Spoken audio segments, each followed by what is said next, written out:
In your headlines, U.S. Coast Guard are said to have conducted a drug bust in Caribbean waters. And Minister of Health says improvements have been made to health care.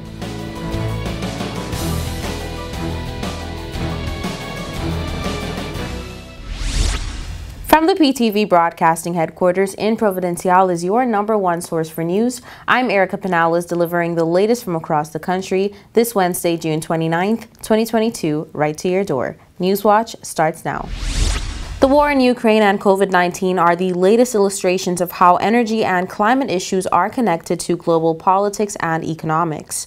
Recently, Fortis TCI participated in a panel discussion in Canada on this topic. More in this report. Last week, Fortis TCI's president and CEO, Ruth Forbes, participated in a panel discussion on the new geopolitics and geoeconomics of energy and climate at the Edison Electric Institute's 2022 annual meeting in Orlando.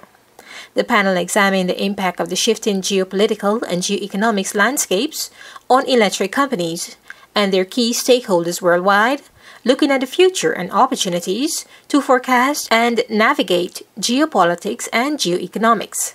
The panelists also reflected on the lessons from the past 24 months that can influence the road ahead. During the panel discussion, Forbes stressed that the Turks and Caicos Islands, like many other countries, are seeing inflammatory prices for fuel and other commodities, and are at the mercy of larger countries that have direct access to critical resources and are self-sufficient. She said the Caribbean has not been immune to the impacts of the Russia-Ukraine conflict. Quote, "We are faced with supply chain challenges, rise in fuel prices, the volatility of the global fuel market, and inflation, much like everywhere else. I recognize that these are not unique to us, and utilities elsewhere are dealing with these same challenges. However, Turks and Caicos and the Caribbean rely heavily on imported goods, equipment, and material, and this is not just in the energy sector. So, the geopolitical and geoeconomic shocks tend to hit us heavily." End quote. The Fortis CEO says the past 24 months have reiterated the urgency of the TCI's transition to sustainable energy sources. Across the globe, the energy sector and regulation of it is undergoing profound change, she says, adding that in the context of the TCI, supportive regulations are critical to paving the way for introducing more renewable energy, which can help minimize its vulnerabilities to these global shocks. The CEO says the utility company continues to advocate for the support of reform to accelerate the clean energy transition. Forbes relates that Fortis TCI is expanding its solar footprint through its utility-owned renewable energy program, which offers grid-tied rooftop solar PV installations to customers.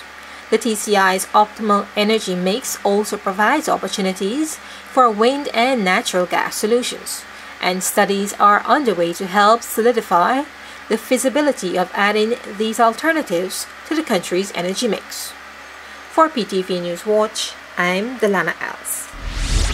TCI Health Promotions and Advocacy held a press conference yesterday, June 28th, where they elucidated on access to healthcare in the TCI. Take a look. Giving us an overview on how to access healthcare in the TCI was the Minister of Health and Human Services, the Honorable Jamel Robinson. From this point onward, you're going to see more promotional material going out. You're going to see, I believe we'll probably do a forum where we get users of the system to ask questions of the professionals so they can have a better understanding, because what we need and what we want for everybody to know prior to them being in an emergency situation, how do they access healthcare in our country?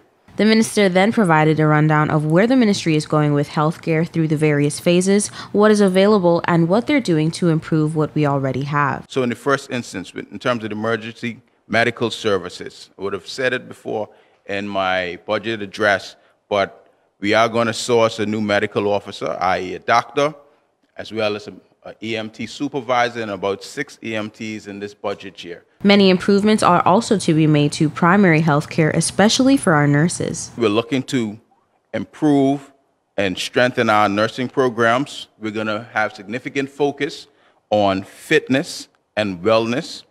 in terms of, you would have seen us do the Let's Move program, and you'd seen other events continuing in the Let's Move entities. We're also, this is Men's Health Month, so that's promoting men's health in terms of getting your checks for your prostate cancer, being aware of any non-communicable diseases that might impact you and your history and your family's history.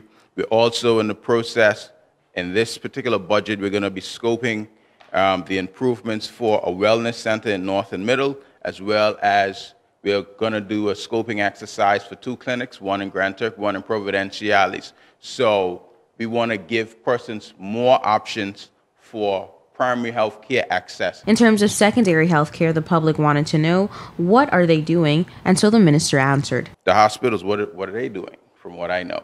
So they've approved, and I'm sure persons, if they're paying attention to the media, that the hospital, TCI hospitals are putting out, the announcement would have been made about the MRI and the CT scan machines that are going to be procured and installed and implemented, hopefully within, well, sometime. I wouldn't give a timeline. I'll allow Dr. Brathwaite or Dr. Perry Ewing to say the timelines, but that's a big thing. That's an improvement. Those are some of the things we have to send persons off to get checked, right? Because the quality of the imaging isn't where we would like it to be in some instances. So we're getting, I think we're going from what, a 4-slice to a 64-slice with the new machine? 4-slice CT? Oh, 128, even double the 64 that I thought we were getting. So that's a significant improvement. As we learned from the minister, the hospitals both in Providenciales and Grand Turk have extra space because with their inception, there was expansion room built in each facility. We have at least 20 rooms, so to speak, and extra space, essentially a whole entire floor where the hospital here and Grand Turk can be expended for the services we need. So we have to look at what we're going to use that for as a part of our scoping exercise. So again, those are some of the things that will help improve our secondary care on island, and maybe some of the tertiary care needs that we have now will be transferred to the local environment, so we don't have to send persons off. So those are things that we're doing to make sure we progress healthcare in the country. Stay tuned to hear how tertiary healthcare in the TCI works in your subsequent newscast. If you are a user of the Airbnb platform, whether as a renter, homeowner, or property manager, you'll want to pay close attention to the latest announcement. Newswatch has the details. The then temporary ban on party houses by the popular home-sharing company Airbnb is being put in place permanently. The decision that affected the platform globally was first brought about on a temporary basis back in 2020. The new ban places a prohibition on disruptive parties and events, and party houses booked for one night for large events will also remain banned. The announcement was made on Tuesday after a struggle with party houses and large-scale events and a shooting incident in 2019 that left 5 people dead at one of their listed properties. Shortly thereafter, in 2020, the company instituted a global ban on all parties. The organization says since the ban back in 2020, it has experienced a 44% year-over-year decrease in party reports, noting that the ban has proven effective. Officials are aware that there may be some loopholes where persons may be able to slip through the cracks, but warn that guests who attempt to violate their policy will face consequences, varying from account suspension to full removal from the platform. Back in 2021, more than 6,600 guests were suspended from Airbnb for violating the party ban policy. The ban is a global policy, and all countries using the platform are expected to comply. It's time for a quick break. More Newswatch when we return.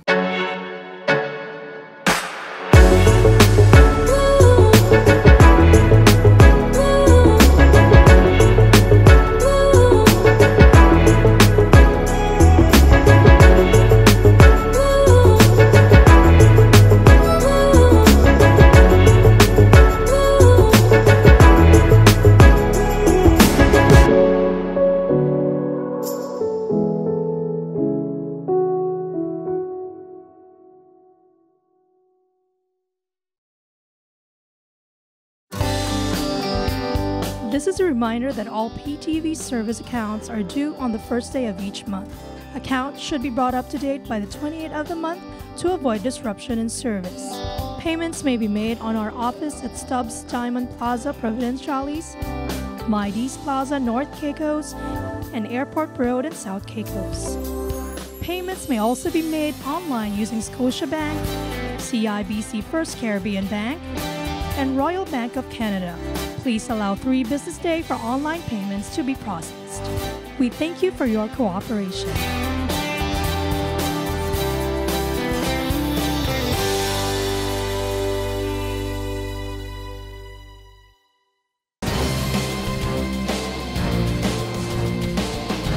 Welcome back to Newswatch. In this next story, we take a look at some Caribbean news where U.S. Coast Guard are said to have conducted a drug bust in Caribbean waters. Here's more. Approximately 5,237 pounds of cocaine seized. The U.S. Coast Guard on Friday, June 17th, offloaded over $99 million worth of illegal narcotics just at the tip of Miami Beach. It was a joint effort by U.S. Coast Guards and crews from the Netherlands. According to NBC Miami Commander Justin Nadolny, revealed that interdicting drug traffickers on open waters is a challenging feat. However, the takedown showed the strength of the partnership to combat organized crime. The United States Coast Guard continues to play an important role in ocean surveillance for the Caribbean Sea, as well as the Turks and Caicos Islands, with whom they have recently merged a blooming partnership. The Office of the Deputy Governor of the Turks and Caicos Islands has just announced the appointment of Miss Abigail Delancey to the post of principal of the Adelaide Ulmer Primary School. Take a look. Delancey hails from the island of Grand Turk. In 1998, she attended the TCI Community College in Grand Turk, obtaining a certificate in computer studies. In 1999, she was awarded a grant from the Rotary Club of Providenciales to take up training in New York in special needs education. On return to the Turks and Caicos Islands, she took up employment at the PATH Center, now known as the SNAP Center, for 1 year. In 2001, Ms. Delancey gained employment at the Ashcroft School in Providenciales, where she worked for 5 years, beginning as a teaching assistant. In 2002, she joined the TCI Community College Providenciales campus, completing an advanced certificate in early childhood education from the University of the West Indies. In 2014, Delancey was appointed vice principal of the Enid Capron Primary School. After 2 years of management experience, she went on to the University of Bristol in the United Kingdom to obtain a master's degree in education management. Delancey has completed a series of courses in education and social work throughout her tenure at the Enid Capron Primary School, including the 21st Century Vice Principal, the Danielson Framework, and Social Work Levels 1 and 2. Commenting on her appointment, Ms. Delancey stated, "When I began my career in teaching, I never imagined reaching this far. After gaining employment with the Turks and Caicos government, I was inspired by leaders who mentored and coached me, which brought out leadership qualities in me.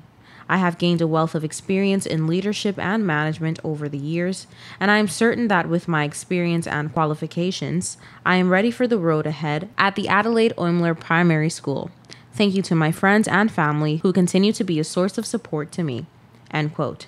Deputy Governor and Head of the Public Service, Her Excellency Anya Williams, commenting on Miss Abigail Delancey's appointment, stated, quote, "It is with great pleasure that I take this opportunity to congratulate Miss Abigail Delancey on her appointment as the new principal of the Adelaide Ulmer Primary School on the island of North Caicos. Abigail's career journey is a testament of hard work, sacrifice, and perseverance." End quote. This, coupled with her 20 years of experience in the education sector in the Turks and Caicos Islands, has ably prepared her for this role. Don't touch that remote. We'll be right back. Coming up next is your weather forecast. This is a reminder that all PTV service accounts are due on the first day of each month. Accounts should be brought up to date by the 28th of the month to avoid disruption in service. Payments may be made on our office at Stubbs Diamond Plaza, Providenciales, Mides Plaza, North Caicos, and Airport Road in South Caicos. Payments may also be made online using Scotiabank, CIBC First Caribbean Bank, and Royal Bank of Canada. Please allow 3 business days for online payments to be processed. We thank you for your cooperation.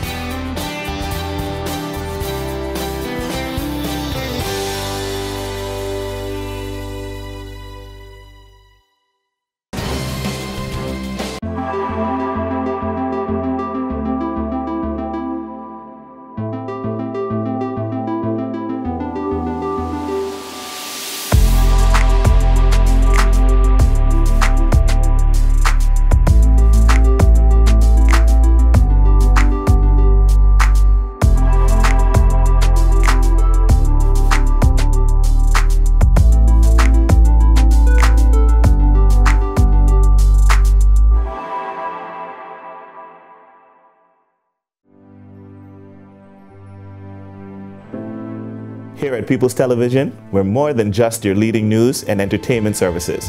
We are spreading the gospel.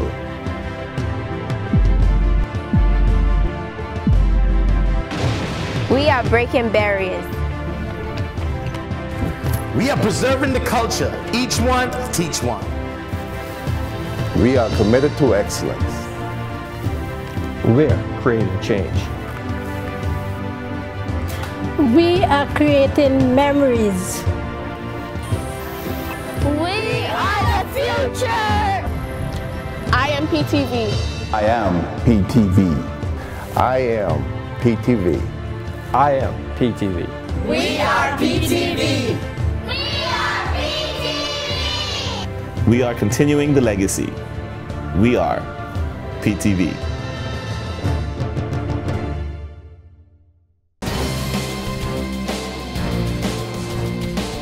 Welcome back to Newswatch. Here's the latest in your weather forecast. Here's your weather forecast for June 30th, 2022. For the nation's capital, Grand Turk, partly cloudy skies, high 85, low 80, winds east at 20 to 30 miles per hour. For South Caicos, partly cloudy skies, high 85, low 80, winds east at 20 to 30 miles per hour. For North and Middle Caicos, partly cloudy skies, high 86, low 80, winds east at 20 to 30 miles per hour. For Parrot and Pine Key, partly cloudy skies, high 86, low 80, winds east at 20 to 30 miles per hour. And on Providenciales, partly cloudy skies, high 86, low 80, winds east at 20 to 30 miles per hour. Now for your sunrise and sunset. Sunrise 6:10 a.m., sunset 7:37 p.m., and for your high tides and low tides, high tides 9:24 a.m., 9:37 p.m., and low tides 3:28 a.m., 3:14 p.m. And for your hurricane outlook for the North Atlantic, Caribbean Sea, and the Gulf of Mexico, the National Hurricane Center is issuing advisories on potential tropical cyclone 2 located over the eastern Caribbean Sea to the north of Venezuela. And that's it for your weather forecast and hurricane outlook. And that brings us to the end of this edition of The Real News. I hate to leave you so soon, but of course, you can join us right back here every weekday at 6:30 p.m. and tap into our social media platforms at www.ptv8tci.com. I'm Erica Penales, keeping you informed, updated, and affiliated. Until next time.